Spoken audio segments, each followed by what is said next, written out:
Si je te disais que la raison pour laquelle tu ne progresses pas, c'est pas à cause de ton programme, mais c'est à cause de toi. Parce que je sais exactement c'est quoi tu t'es dit quand t'as entendu ça. Tu te demandes, qu'est-ce que j'ose pas m'admettre? Est-ce qu'il insinue que je m'entraîne juste pas assez fort? Est-ce que c'est de ma faute si je progresse pas? si tu te poses toutes ces questions-là, ça veut dire que tu te poses aussi la grosse question. Si c'est pas la faute de ton programme, qu'est-ce qui fait que tu progresses pas? C'est exactement là que je veux t'amener. Parce que la vérité, c'est que la plupart des gens croient que c'est à cause du programme qu'ils progressent pas, quand en réalité, c'est parce qu'ils ont jamais vu ça a l'air de quoi un réel programme optimisé fait à une très haute intensité. Pas un entraînement qui a été fait par le bodybuilder que tu connais, pas nécessairement n'importe quel plan que tu as vu en ligne, un vrai programme intelligent où tu te pousses fort. C'est ce que je vais te montrer aujourd'hui pour que tu saches point par point exactement c'est quoi le problème puis qu'est-ce que tu peux faire pour y remédier. Maintenant que la table est mise, on va parler du vrai problème. Pourquoi c'est pas ton programme le vrai problème? La raison est très simple, parce que tous les programmes sérieux vont se ressembler. C'est pas sexy, mais c'est la réalité. Ils ont sensiblement toute la même structure. Que tu parles d'un programme d'entraînement upper-lower, que tu parles d'un full body, que tu parles d'un push-pull legs ou d'un bro split, ils vont tous avoir des paramètres qui vont être relativement similaires. Ils vont avoir un volume d'entraînement qui va être raisonnable, ce qui veut dire que tu vas pas avoir un fuck ton de junk volume pour rien. Tu vas avoir une bonne fréquence d'entraînement pour chaque groupe musculaire, ce qui veut dire que idéalement, tu aimerais entraîner chaque groupe musculaire au moins 2 fois dans ta semaine. Tu vas avoir des exercices qui vont être les plus stables possibles, parce que plus les exercices sont stables, plus ça te permet de garder une tension concentrée dans le groupe musculaire que tu veux travailler. Tu vas avoir un mélange d'exercices compound et un mélange d'exercices d'isolation pour compenser pour les groupes musculaires que tu cibles peut-être un petit peu moins bien à travers les compounds. Et tu vas avoir une logique de progression. Qu'est-ce que ça veut dire? Ça veut dire que le programme que tu fais actuellement, il est pas spécial, mais ça veut aussi dire que le programme pour lequel tu veux changer est pas spécial non plus. Il fonctionne parce que la physiologie humaine fonctionne puis le plan est appliqué à une haute intensité. That's it. Tu veux savoir ce qui change vraiment tes résultats, c'est l'exécution, c'est l'intensité et le niveau d'effort que tu vas mettre dans ton plan d'entraînement. Pas le plan en soi. Tu peux prendre le meilleur plan d'entraînement au monde. Si tu t'entraînes comme une guenille, tu vas avoir des résultats de guenille.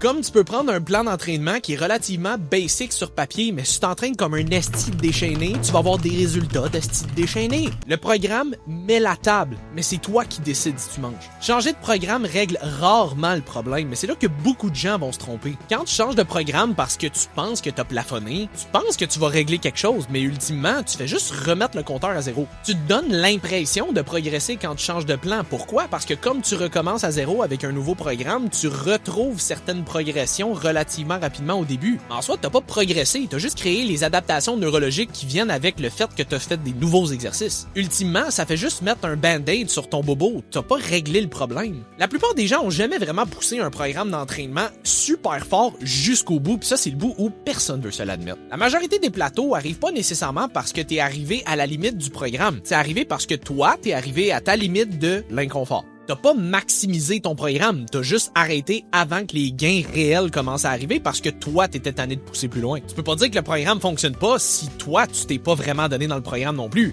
Fait que si c'est pas le programme, le problème, c'est quoi? C'est quoi la raison derrière le fait que tu plafonnes? Ça, c'est le bout où on va rentrer dans la partie qui fera pas l'affaire de ben du monde, mais il y a 4 facteurs principaux qui peuvent jouer là-dedans. Ton intensité, le rep range, la surcharge progressive et ta technique. C'est 4 des facteurs qui vont expliquer dans la très grande majorité des cas pourquoi est-ce que tu progresses plus. Si on parle d'intensité. Si je te disais que tu te poussais pas vraiment de façon intensive, mais que tu te poussais juste à la limite de ce que toi tu trouves qui est inconfortable. Beaucoup de gens pensent qu'ils s'entraînent fort, mais quand je les vois s'entraîner réellement, je me rends vite compte que finalement ils s'entraînent jusqu'à ce que ça devienne inconfortable, mais pas nécessairement pour produire des gains sérieux. J'ai déjà entraîné un client qui devait faire 8 répétitions de hack squat. Puis à sa dernière série de warm-up, je lui ai demandé sur une échelle de 1 à 10 à quel point est-ce qu'il trouvait ça difficile. Il m'avait dit que sa dernière série de warm-up, il la trouvait difficile à 8 sur 10. Fait que j'ai dit parfait, on va augmenter un petit peu la charge, ça devrait être bon pour aller chercher un bon 9 à 10. Quand on a fait sa dernière série, qui devait être à l'échec, donc ne plus être capable de faire une seule répétition, et au lieu de faire 8 répétitions, je lui en ai fait faire 23. Donc, la perception de l'inconfort et atteindre un réel échec musculaire, c'est pas la même chose. La plupart des gens vont se tenir tellement loin de l'échec musculaire parce que juste le fait que ça soit inconfortable, pour eux, c'est signe qu'ils ont travaillé assez fort. Mais tu plafonnes pas si c'est le cas. Tu t'entraînes juste pas assez fort. Pour ce qui est des rep range, si je te disais que tu t'entraînais soit pas dans le bon rep range ou que tu changeais de rep range sans aucune raison valable. Avec le rep range, il va arriver généralement une de deux choses. Soit ils vont changer de rep range à toutes les semaines sans aucune raison valable. Une semaine, ils vont en faire 10, une semaine, ils vont en faire 8, une semaine, ils vont en faire 15 juste pour le plaisir d'ajouter de la variété. Mais là, rendu là, t'as pas progressé, t'as juste changé ton rep range. Fait que comment tu mesures ta progression? Et l'autre chose qui peut arriver, c'est que les gens vont utiliser le mauvais rep range. Qu'est-ce que je veux dire par là? C'est que techniquement, entre 5 manquer 20 à 30 répétitions, tant que c'est poussé à l'échec musculaire, tu devrais avoir sensiblement les mêmes résultats en termes de prise de masse musculaire. Par contre, plus tu vas faire de répétitions, plus tu vas faire une accumulation de déchets métaboliques, l'espèce d'accumulation de lactate et de brûlure que tu vas ressentir dans ton muscle. Et plus tu accumules cet effet-là, plus tu arrêtes parce que tu es inconfortable, plus que parce que tu as atteint un réel échec musculaire. Surtout si tu fais un exercice comme un squat, un leg press, quelque chose qui te demande beaucoup plus de grosses chaînes musculaires en même temps, fais 20 répétitions d'un exercice comme ça. Non seulement ça va chauffer beaucoup, mais tu vas aussi avoir une dépense cardiovasculaire très élevée parce que c'est un exercice qui est très exigeant. Donc, est-ce que tu vas réellement arrêter parce que tu as atteint un échec musculaire ou est-ce que tu vas arrêter juste parce que ta tête te dit qu'elle est tannée? Donc, faire un rep range qui est un peu plus élevé est pas foncièrement mauvais tant que tu es capable de te rendre à un réel échec musculaire. Par contre, faire plus de répétitions pour rien peut faire en sorte que ça augmente ta perception de l'effort, donc que tu vas limiter à quel point tu vas être capable de faire du travail. Donc, faire plus de répétitions, c'est pas foncièrement une mauvaise chose tant que tu es capable de te rapprocher d'un échec musculaire. Par contre, ce que ça peut faire, c'est que ça peut augmenter ta perception de l'effort et donc minimiser à quel point tu vas être capable de te pousser à une haute intensité. Donc, est-ce que tu as réellement atteint un plateau ou est-ce que tu as juste de la difficulté à progresser parce que ton rep range est tellement élevé que tu augmentes ta perception de l'effort à un niveau qui est vraiment considérable et donc tu as de la difficulté à te pousser à une haute intensité? La surcharge progressive, c'est quelque chose que beaucoup de gens ont tendance à attendre qui arrive magiquement sur eux au lieu d'être quelque chose qu'on va forcer. Beaucoup de gens attendent de se sentir plus fort magiquement, mais c'est pas comme ça que ça fonctionne. Tu dois forcer ces adaptations-là. Ça veut pas dire que tu vas être capable de faire une surcharge progressive à toutes les semaines, mais si t'attends que la surcharge arrive par magie, tu risques d'attendre très longtemps. Donc à chaque semaine, essaie de forcer une adaptation, essaie d'ajouter une répétition de plus, essaie d'ajouter 2 à 5 livres de plus. Là, tu vas progresser, mais si tu fais constamment la même charge et le même nombre de répétitions à toutes les semaines en attendant que magiquement tu t'améliores, tu risques d'attendre très longtemps. Et finalement, ta technique d'entraînement peut jouer beaucoup là-dedans parce que ça peut autant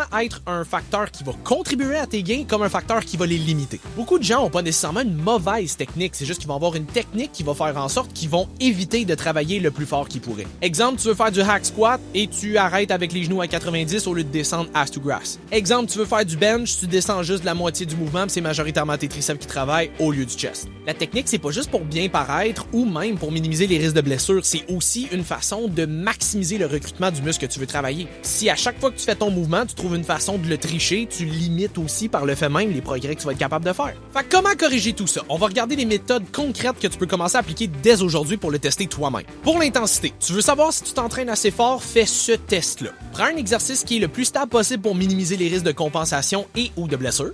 Fais juste une série avec la même charge que tu utilises d'habitude et tu n'arrêtes pas tant que tu n'es plus capable de continuer. Ça veut dire que si la charge décolle encore, tu es encore capable de continuer et je m'attends à ce que tu fasses plus de répétitions. Si tu te rends compte à la fin de ta série que tu as été capable de faire beaucoup plus de répétitions que ce que tu fais normalement, juste parce que là tu t'es dit « Ok, j'en ai juste une, j'y vais all-in, je me rends jusqu'à l'échec », je t'annonce que tu ne t'entraînes pas assez fort. Un top set fait une haute intensité devrait se situer à quelque part entre l'échec et 1 à 2 répétitions en réserve. Donc si tu te rends compte que tu es capable de faire 3, 4, 5, 6, 10, 12 répétitions de plus que ce que tu faisais normalement, tu t'entraînais définitivement pas assez fort. Pour ton rep range, si je te disais que ton plateau pourrait s'en aller juste en arrêtant de zigonner entre tes rep range, choisis un rep range avec lequel tu vas être confortable et ça peut changer d'un exercice à l'autre. Si tu peux avoir un petit peu moins de répétitions pour les compounds, tu peux en avoir peut-être un petit peu plus pour les exercices d'isolation si tu veux, c'est absolument pas une nécessité. Mais choisis un rep range avec lequel tu vas être confortable de te pousser à l'échec musculaire et que tu vas réellement arrêter parce que tu as atteint un échec et non parce que t'es tanné que ça chauffe. Choisis ton rep range, fais-le pour un bon 4 à 6 semaines et essaie de progresser dans ce rep range-là. Choisis un rep range, fais-le pendant un bon 4 à 6 semaines, puis essaie de progresser dans ce rep range-là et tu vas te rendre compte que quand tu changes pas toutes les semaines, tu progresses beaucoup plus facilement. Tu veux une surcharge progressive facile? Je te donne une recette super simple que tu peux commencer à appliquer maintenant. Ça s'appelle la méthode de double progression. Donc, ça veut dire que tu te donnes un rep range, exemple, entre 6 et 8 répétitions. Commence avec le range le plus bas et à chaque semaine, essaie d'ajouter une répétition jusqu'à ce que tu atteignes le volume le plus haut. Donc, exemple, semaine 1, on fait 6 répétitions. Semaine 2, on fait 7 répétitions. Semaine 3, on fait 8 répétitions. Une fois que tu as atteint le upper end de ton rep range, on veut augmenter la charge et redescendre au rep range le plus bas et tu continues d'augmenter comme ça. C'est tout. Littéralement, juste ça, ça peut te permettre d'avoir énormément de gains et d'en avoir pendant une longue période de temps. temps. Sauf que pour ça implique qu'il va falloir que tu le fasses assez longtemps pour être capable de voir ces bénéfices-là. Si tu veux t'assurer que ta technique est infaillible, on va la rendre impossible à tricher. Assure-toi pour ta phase excentrique que tu contrôles au moins un 2 à 3 secondes. Ça veut dire que quand tu relâches la charge, tu la retiens au moins un 2-3 secondes, tu lâches pas le poids. Deuxième chose, c'est que tu vas prendre une pause de 1 seconde dans le bas du mouvement. C'est pas nécessairement parce que tu vas avoir des meilleurs bénéfices parce que tu vas être en position étirée, c'est juste parce que ça t'assure que tu ne rebondisses pas et ça va te forcer à contrôler ton mouvement. Et le troisième point, c'est que si tu dois tricher ta rep pour être capable de la compléter, soit t'as fait une rep de trop ou clairement t'avais trop lourd. Si tu veux hypertrophier ton ego, triche tes reps. Si tu veux hypertrophier ta masse musculaire, assure-toi que ta technique est bonne. Et le dernier point qu'on n'a pas parlé et qui est encore underrated, c'est juste track tes workouts. T'as pas besoin d'avoir une application ultra fancy, t'as juste besoin de tracker 3 affaires.